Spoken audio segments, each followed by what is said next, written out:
बरदान के पापा जिस तहखाने में बंद है उसकी सच्चाई बरदान के जेल के वापस आने के बाद बहुत जल्दी खुलासा हो रहा है। जैसे कि पिछले भाग में देखा था कि केतकी जिस पेन ड्राइव में गौरव की हत्या का पूरा सबूत छुपाई थी, वह सबूत कल रात ही कालिंदी जैसे तैसे करके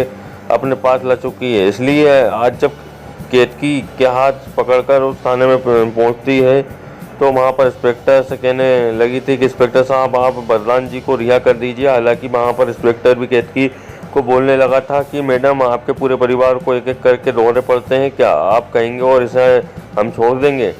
और इसने खून किया है। तभी केतकी उस इंस्पेक्टर के सामने खूनी के तौर पर कालिंदी के चेहरे को इस्तेमाल करते हुए जब केतकी उस पेन ड्राइव को उस पुलिस इंस्पेक्टर के हाथ में देती थी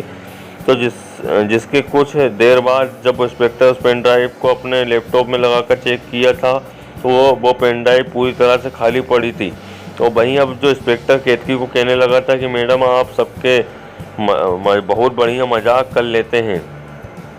और ये पेन ड्राइव खाली है। लेकिन जब यह बात केतकी के कानों तक पहुंची थी तो उसे वहां पर एक जोर का झटका लगा था। लेकिन अब इस सीरियल में एक और नया मोड़ आने वाला है, क्योंकि पिछले